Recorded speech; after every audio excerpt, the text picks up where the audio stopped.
upfront. Yeah, $1 million question. I don't know. I don't know why they are asking for it. I agree that platform myself due to the way that it's set up. So do look into that option. But I don't know why they're doing it. It's just a requirement that they seem to have. So reduced access for U.S. buyers is another impact, of course.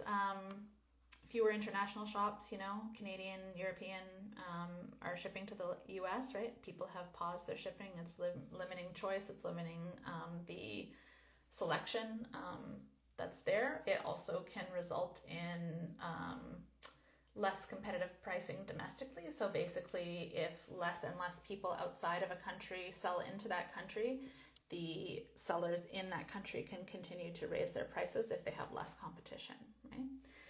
Hollywood weddings, 100% compliance, so all seems crazy to me, but we'll look into that. Yeah, for sure. Thank you. Tina, I might put Farmer Olaf on Apartment Sweden as the manufacturer of an antique wooden box. You can try it. It is the Wild West out there right now, I keep saying, so you can try things. The only thing I can say is that I know that they are spot checking, and I know that some shippers like Chit Chats, for example, in Canada have said if you don't have the manufacturer information to not send it, but that doesn't mean that people aren't trying, and that doesn't mean that people aren't going to do that. So use that information how you will, but I will say that they spot check, and there could be a fine if it's something's off, but some people are willing to take that risk, and that's okay too, right? Like everybody's got to make their own decision about how they're gonna handle this. So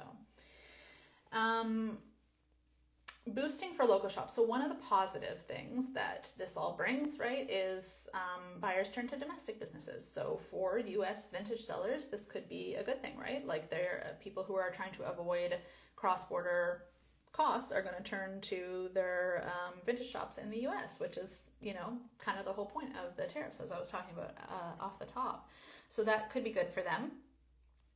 Again, it depends. There's a reason why people in the US were looking internationally, because the selection is bigger, because they often got a good deal with the exchange rate. So it depends. It may end up being a wash, but it does mean good things for a lot of US vintage sellers, and I don't want to overlook that. Hi, Vintage Jewelry Girl. Appreciate the combo on this. Thanks for being here. If anybody has any that they want to add, any impacts that they foresee happening, feel free to drop them in the comments. The other thing, though, for vintage dealers in the US is it can create less sourcing variety, right? So if anybody was sourcing internationally, a lot of people go to Europe to source antiques or vintage. It can impact them, right? Like it's going to cost more to get all that stuff now, whether they are shipping it from those places or ordering it, and they were able to get it in under that $800 before, then that makes a difference too. So that can also have a trickle-down effect to what's available for the US buyer, right? So if you have a shop that specializes in European antiques and they're an American shop and they often got all their antiques from Europe, and now it's costing way more for them to do that, they're not getting as good of stuff maybe, or they're having less inventory, and then there's less to choose from as the buyer as well. SK Finds, I just find it strange because Stallion states if you make an item and you don't have an manufacturing address, you can use your business address as the manufacturing address. Yeah, do it if that's what they're saying. Do what the shipper's saying. Still don't understand why vintage sellers and clothing centers, but it can't do the same, but we'll have to see. I mean, you could use your business address and then just argue that you got that information from them. So, I don't think that it's you can put any address in there. Like it'll take any address. It's just a matter of whether or not they're checking it. But it doesn't seem that the shippers are really checking it because they're allowing people to put in whatever address and then it gets through. So, yeah, I think, again, try it, see what happens. I think at this point, the worst you could do is plead ignorance because nobody knows what the hell is going on, to be honest. Yeah. Okay, And the other thing is in Canada, because we still have those retaliatory tariffs in place, they are affecting Canadian dealers as well, who are trying to source from the US for the same reason. So people who are here who are bring in vintage and antiques, it's also affecting them, because if it was, under the de minimis here too, which our de minimis is smaller, it is like $200.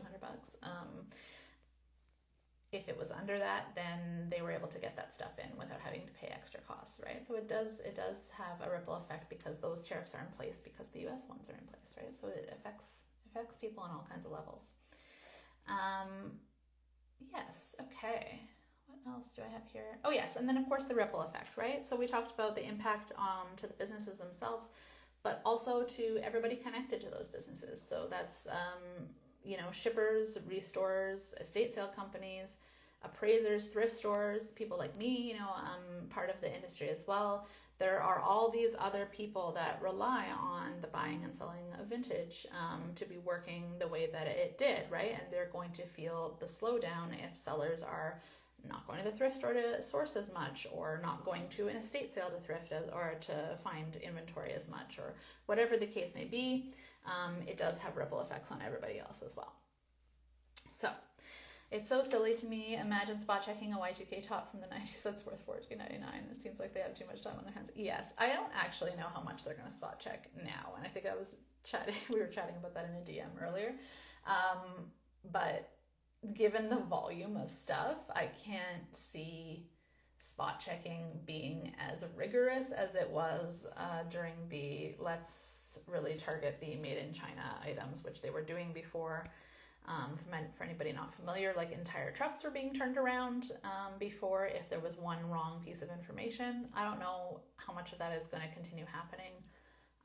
The volume is such that I don't think that they can handle it, really. But the other thing is that I lost my train of thought now. I just started on this tangent in my mind. I'll come back to it if I think of it. Yes, I think the trucks being turned around. Yeah, I don't know where it went. We'll figure it out.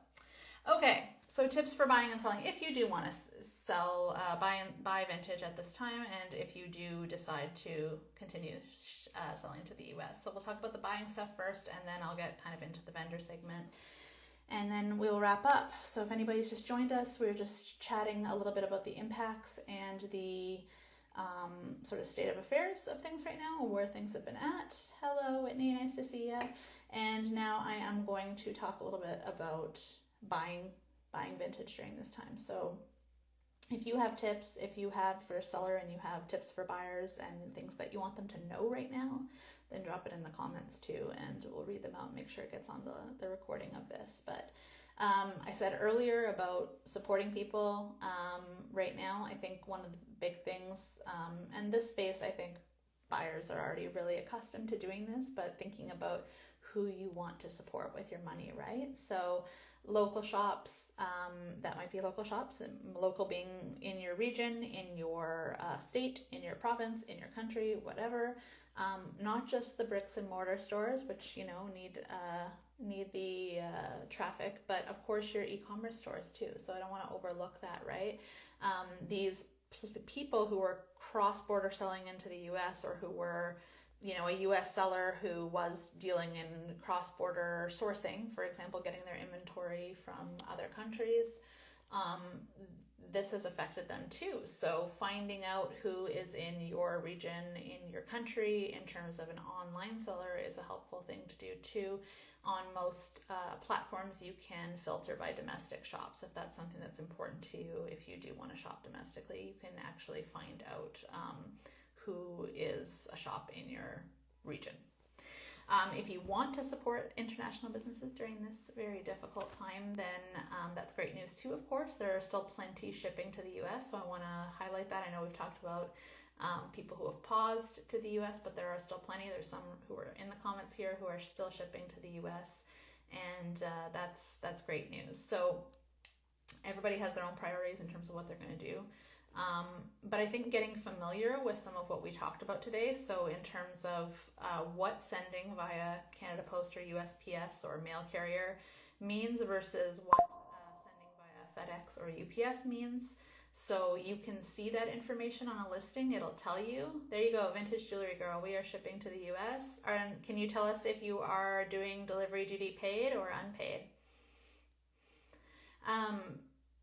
Finding out what those things mean, right? If you look on a listing, it'll say shipping via FedEx Ground or shipped via Canada Post / USPS. Etsy has that information. eBay has that information. You have that information at your disposal when you're purchasing an item.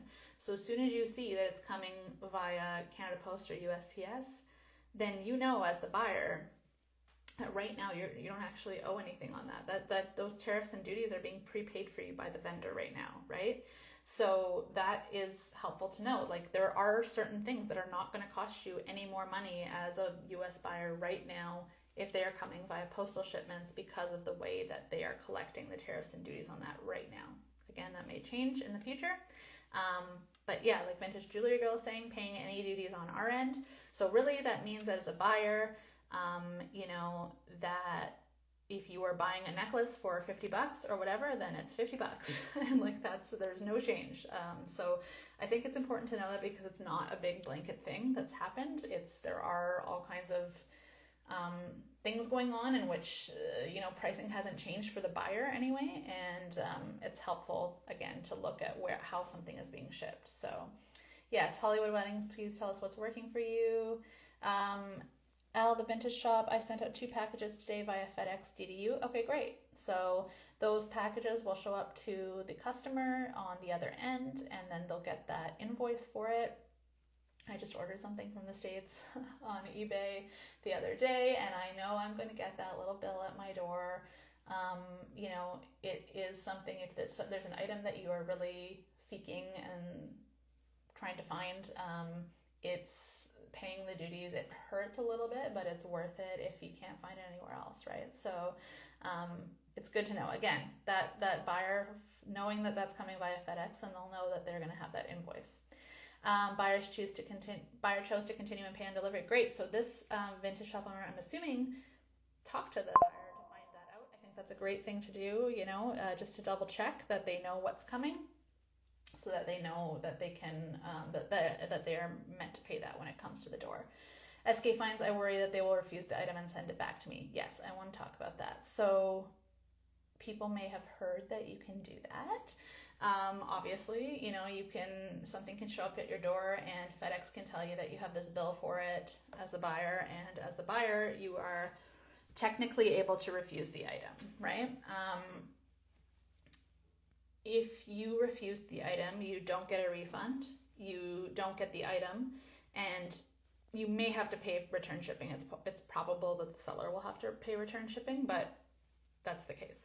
But I think what I want to get across is that refusing an item creates a major cost for the seller. They have to usually pay to get that item back, or they forfeit the item and then the item gets disposed. So they can't resell it necessarily. They can't refund you. There's really no way out of that, right? So to avoid doing that, that's why we want to make sure that we know how an item is being shipped, right? So if you do not want a bill at your door, if that is not something that you're okay with, then only buying items where that is coming to you delivery duty paid, and you can get that right now through the postal system, the Canada Post or the USPS.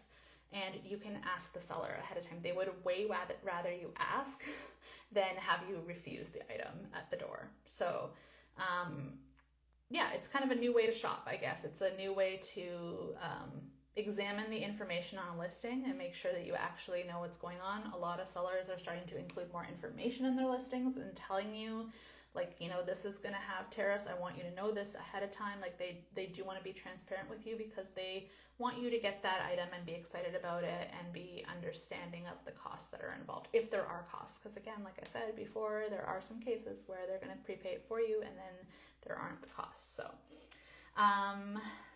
Tina, prices should change for U.S. buyers as that's what tariffs are meant to do. Yes.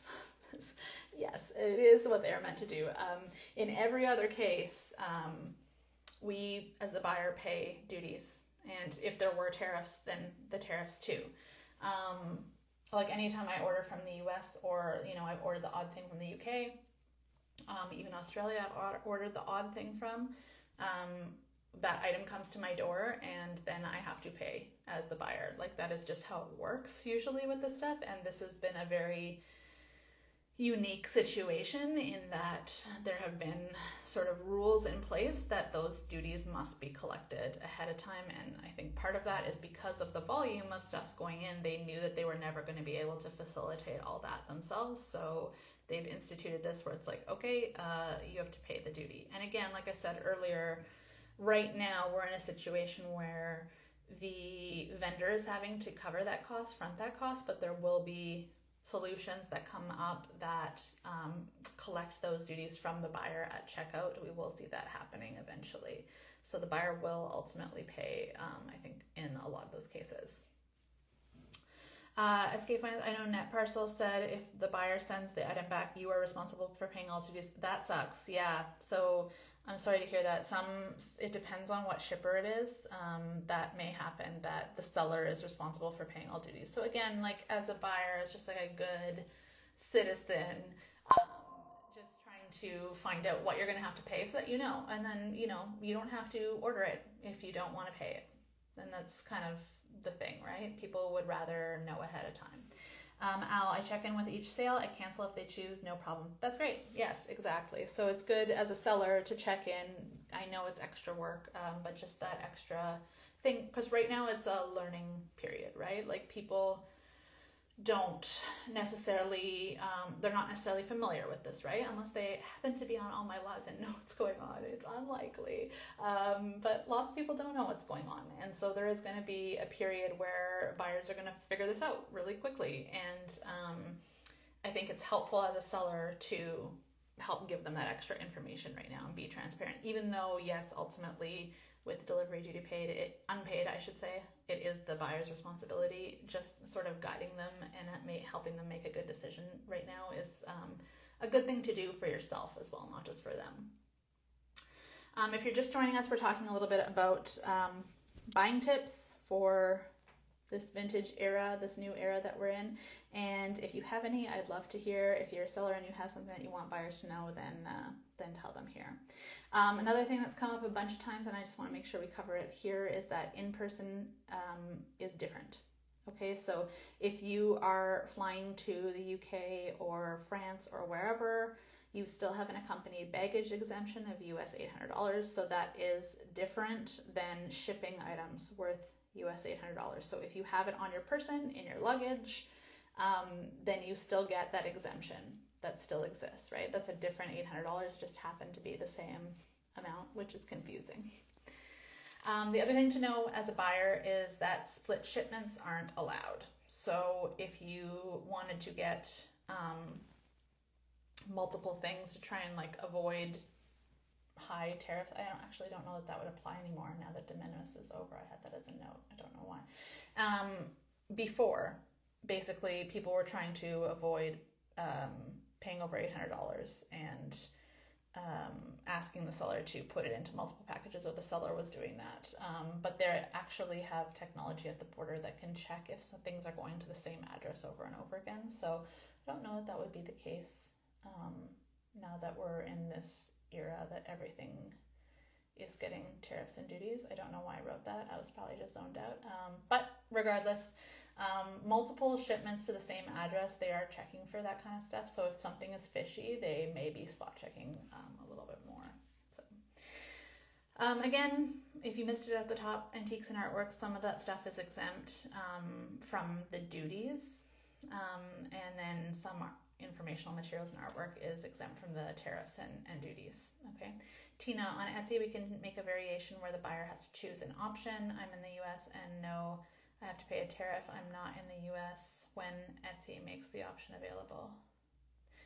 So that's not available right now though, right? I just want to clarify the way that it's written. That would be really nice if it's like a consent of sorts. I don't know that that's available now, but it would be great. SK Finds, Thrift. I send a ton of bundles to clients. It'll be interesting to see the tariff rates for those orders. Yeah. So that's actually one thing to note. If they're going via mail shipments, they are tariffing the highest tariff item in that. So the whole package will just get, if you have a made in Canada item in there and then 2 made in UK items, then the whole parcel is getting the 35%. So CBP clarified that. That's for mail shipments only. And then the other way that they do it is they base it on the materials of the items and how you declare country of origin. And then now that you can itemize where the country of origin is on everything, then everything should be getting its own individual tariff rate. But there are some scenarios where they look at the materials of how something is made up. I don't know that they're looking as closely at materials now that we're in this whole crazy time that we are in. That's how they used to do it before the now times. They used to look at the material makeup. Tina, no, not available nails. They don't collect. Making a variation in general to us available. Yes, that would be great if they do that. Okay. Yeah, I think we'll get kind of a little bit into the selling stuff. We've gotten a little bit into it already, but for any consumers who are on the call, thank you so much for coming by. I'll talk a little bit about selling stuff right now. I'm going to talk a little bit about navigating this new era as a seller and some of what I've been hearing sellers are doing right now, and I'd love for you to share with each other in the chat about what you are up to. So I mentioned earlier labeling country of origin. I think everybody knows that by now.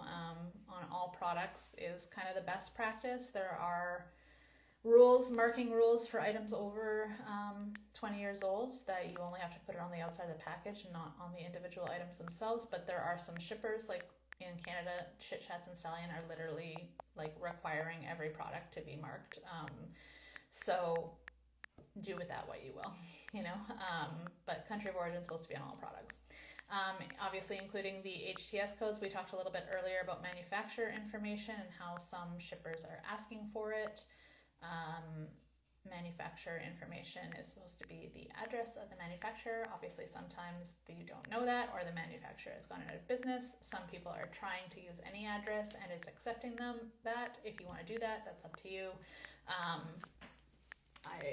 can only tell you what I know, and I chatted about that a little bit earlier in terms of the fact that they do sometimes check this stuff.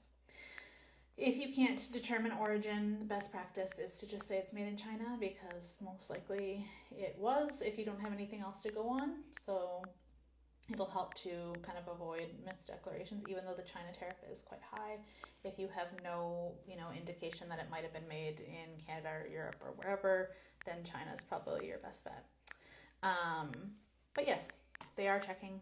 We'll see how often they're checking now, but they are. I want you to, if you have shipping questions, if you're a seller, feel free to chat to each other about that. Some of what I have been hearing sellers do, we talked about pausing shipping. We know some people are doing that. Adding a flat handling fee, I talked about that right at the top. People are using that as an option especially if they have flat rate shipping. It's a little bit more of a easier option. Adding a flat handling fee to say, hey, this is $20 and it's covering tariffs.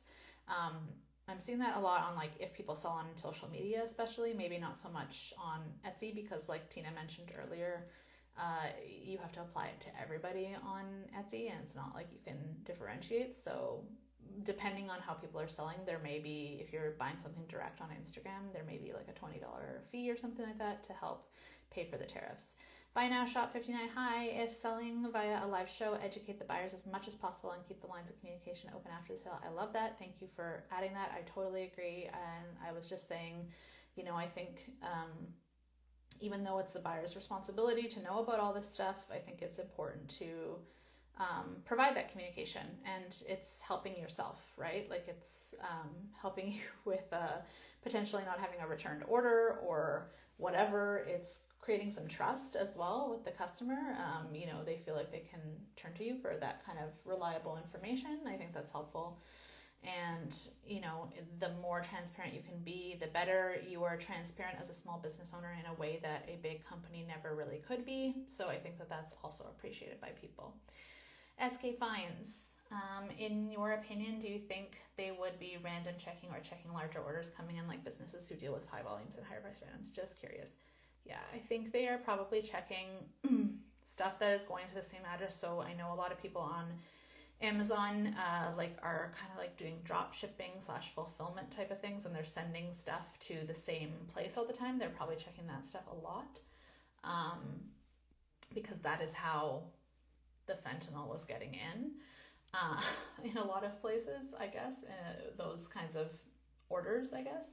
I don't know that they'll be checking random stuff, especially because a lot of people in this space are selling to individuals, right? So you are sending this to somebody's home. You're not necessarily sending it to like a business. And yes, when the item value is like $50, I don't know that they're gonna do it. But I don't know, right? Like, I'm not in the customs agency. I can only speculate. I don't know what they're doing. So, and that's kind of the problem, right? It's how much risk do you want to take as a business owner, in terms of what you're willing to bear, right? Like you might go ahead and assume that they're never going to spot check, and then they never do, and then that's great. And then you might assume they're going to spot check, and then they do, and something happens. I don't know how hardcore they're going to be about finding people. I haven't done enough research on that to know, like, in terms of the last 6-8 months, what has happened in terms of like finding people. That would be something interesting to look into that I probably won't have time to do. But yeah, it's just how much risk do you want to take yourself? And, I think this space is very under the radar in terms of the executive order, in terms of the legislation of CUSMA, so there's no reason to believe that it wouldn't be more under the radar here too. Let us know if you hear of anything. Yes, I've heard of all kinds of things lately. I won't even repeat some of the stuff that I heard because I don't want to like spread rumors. I heard a lot of stuff that I don't think is true, so I'll let you know if I hear of anything concrete, that's for sure. Okay. We have seen, yes, other people are using express carriers. So some of the people on the call are turning to FedEx or UPS, and that's working for some people as well. I mentioned it earlier if you just joined us recently, but some of the platforms that are facilitating some of this has been a little bit of a horror show the last few days, I think. The incorrect calculations. There has been some really great stories about using the Zonos app. I understand they're using like an AI recognition software to look at items and help you determine the HS code and stuff on them, and it's not working for other people. So I understand they are continually updating that. So just check in your app store all the time if there's an update, if it hasn't auto updated for you. That may help. They're still all kind of figuring this out, right? Like Chit Chats and Stallion in Canada only just launched their DDP solutions last Wednesday, so it's been 1 week only. Check and see what's happening. Reaching out to the shipper directly, I think, is really important. A lot of you have done that already, and I think that's great. And go with what they say, right? Like, and every shipper is going to be different. NetParcel might say something different than Chit Chats. I might say something different than Stallion, right? And just kind of use what they say. I said earlier, I've tried USA origin items on Chit Chats, and it's getting like a tariff and duty rate, even though their site says that US items are duty free. So there's a lot of discrepancy right now, which is unfortunate. It's unfortunate. Checking other shipping agents, so NetParcel came up a couple of times, but there's also ClickShip, EasyShip, ShipTime, these kind of like amalgamators that will give you rates from Purelator and Canpar and DHL and UPS and FedEx, all those shippers. So there may be other options. There may be cheaper options. In some cases, the Canada Post, I know, always felt like the most expensive. In some cases, it still might be the best option, even against like a Chit Chats or Stallion, especially if you're able to use that without the manufacturer information and having to go through that whole rigmarole. So I think when we're talking about uh, being transparent with customers and educating customers. Another conversation that we can all be having more is just about the cost of shipping in general. And these low cost carriers exist, and it's been helpful for vintage and antiques and secondhand sellers to use them because it makes, shopping a little bit more attractive when you can offer a slightly lower rate via a Chit Chats or than a Canada Post, for example. But somebody told me this, and I wish I knew who it was now. It might have been Labelli Vintages. I don't remember, so I don't want to. Anyways, if you're on the call, say in the comments if it was you. But a vintage seller is not an Amazon seller. So, and you are not an Amazon either. So, talking to customers about why shipping costs what it costs. If you are looking at DDU options like a FedEx for reasons beyond, I'm worried that the customer is gonna reject it. If you are looking at those options, you could frame it more as like, this is I don't want to say a safer option, but it's like it's a very trustworthy option, right? Like a FedEx is going to get you your item very quickly. You're going to be, insured for this. Like it's going to be, it enters the US in a different manner than like your Chit Chats and your Stallion. There is a reason why it is more expensive, is what I'm trying to say. And shipping costs a lot because fuel costs a lot, and because shipping shouldn't be free, right? Like shipping should not be free. There are people that are involved in the shipping process that need to be paid, that are in warehouses who need to be paid, so the fact that vintage and antique sellers have had to compete with the Amazons of the world that offer this free shipping, that you have to offer free shipping even sometimes on Etsy to even make your products more attractive. It's really unfortunate that we have entered this post-consumerist era that we all want things for the cheapest possible rate. So talking to customers, telling them why shipping is more expensive. Hey, I'm going to start shipping via FedEx or Canada Post if you were using Chit Chats before. And shipping is going to go up by this much. And this is why, because, it allows me to clear my items without having to know manufacturer information, just being transparent with people and letting them know, like, this is why. And I think a lot of the time we make assumptions about what people are willing to spend, right? Because we base them on what we're willing to spend, right? We base those thoughts on what we think that a customer would pay, or what we would pay, right? And so we're like, okay, well, a customer is not going to pay this extra amount of shipping because, I wouldn't pay that. But there are people out there who would. And the US is a 340 million strong market, and there are a lot of people in the US, and giving them that option of FedEx, it may end up working for you. Like it might, and they might be willing to pay. If you're like Al's Vintage Shop earlier, who double checks ahead of time and says, hey, you are going to get a bill for this at the end, and just having that extra conversation, I think is important, right?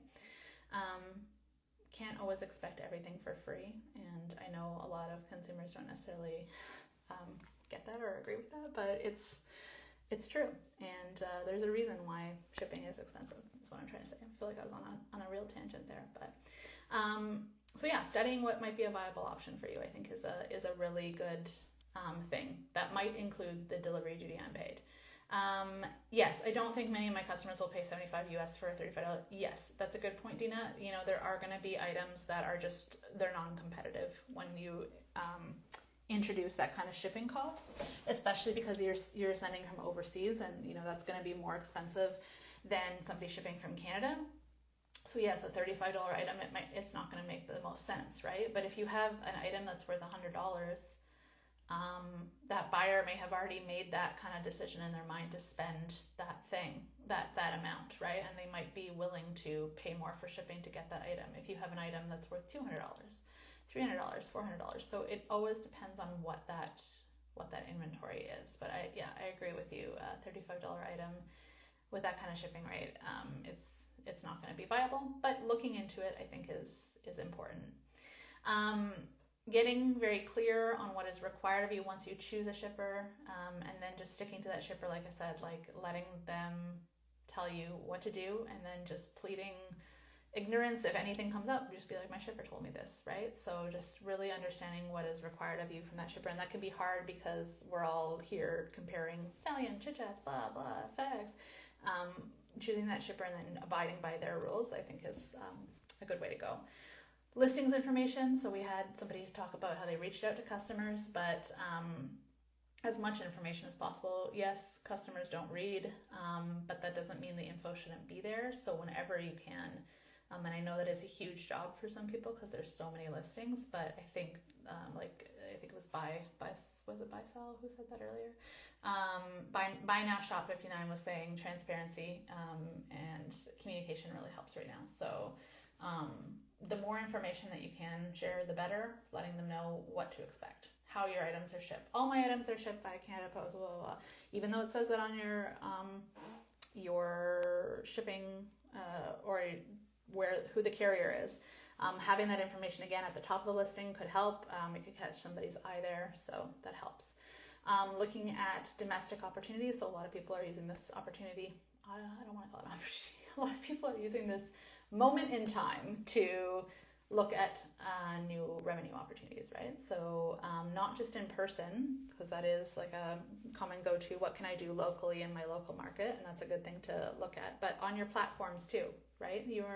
If you are engaged in cross-border trade, then you are an online seller. And how can you optimize and get noticed by that platform and maybe get featured more in their regional searching, for instance? What can you do to your listings to make them show up in the Etsy picks or the the things that they feature? So really digging into their seller tools, their materials, in terms of what you can do right now to maximize the opportunity you do have in your regional and domestic market, I think is a good thing to try. One seller told me they are picking differently now. So because of this whole manufacturer information thing, if they can't see the manufacturer information, or they don't have country of origin that's obvious, I should say the country of origin, I think is what they were talking about, then it either goes into their local booth or they skip it altogether. Like if they're trying to ship it to the US, then they want to make sure that they know where that's coming from, because they've got to tell the US where it's coming from. So sourcing differently can also be something you can make better decisions going forward. Opening up to other markets. So I know for Canadian sellers selling into the EU, and I would imagine anybody outside of the EU, selling into the EU is kind of challenging right now. They have some specific safety regulations that require a authorized representative to kind of vouch for your items when you're shipping into that space. But looking into it and seeing what you can do if you don't have selling open to the EU, selling to the UK. I've seen sellers, they're opening up to Australia, Japan, all kinds of other places. If you're not already international that way, then that could be another way to improve, or I shouldn't say improve, but replace some lost sales. Diversifying revenue as well. So non-product experiences, if you have anything at all that you can do in terms of workshops, styling, decluttering, all that kind of stuff, those are the service things that could garner you some extra income in your local market as well. And depending on your inventory, I don't know that anybody on the call will be in this situation, but depending on your inventory, if you have a lot of it, there could be other fulfillment or warehousing opportunities in the US. So thinking about what they call 3PL, so that's third-party logistics, finding somebody to actually store your stuff in the US and then delivering it right out of there can also be an option. Again, it depends on what you sell, but I know some people who are in the higher-end jewelry space who are looking into stuff like that. Somebody that I know, deals in a lot of prints, so that might be something that they want to do. They have a huge inventory. If their market is big enough in the US, then they could open up sort of a fulfillment service, right? And store that inventory in the US. So that's another option. Yeah, and I think just connecting with customers, continuing to build that bond, letting people know, and I say this, I feel like in every single life that I have, but letting people know more about you and your business and who you are as a small business owner and how this has impacted you, everything. Just creating that connection for people and reminding them why buying locally, whether it's local in person or locally on their online or internationally, you know, letting them know why, who you are and creating that sort of relationship. Those can be strong things, and people can still want to support you even in more difficult times. So yeah, I think that's kind of what I wanted to cover in terms of today. Does anybody have any other questions or comments that they want to make before I kind of wrap up here? Let me know in the comments. I think this was a really good conversation. I just talked for 90 minutes straight. So I'm sort of realizing that. Thanks for, if you're still here from the beginning, thanks for hanging out and joining me tonight and sharing your experiences. I really appreciate the comments that you've had in the main space here, and I'm sure that we will see this situation evolve over the coming weeks, coming days even. And you can always check out what's happening at the Vintage Seeker. I am updating my tariffs article still fairly regularly. The website has events, resources, memberships. There's the shop secondhand directory, all at the link in my bio. There's also a link at my bio to support my work there too. If your memberships aren't your thing, then there's a donation button on the memberships page, so you can support the work there. Thank you so much for hanging out with all of us. Thank you, Hollywood Weddings. I appreciate that. And yes, if you are watching the replay, would still love to hear from you in the comments. You can drop that in the comments underneath this video. And until next time, I will see you then. So thanks again. Thanks for the engagement. Thanks for chatting and letting me know what's up. I appreciate it. Okay, see ya.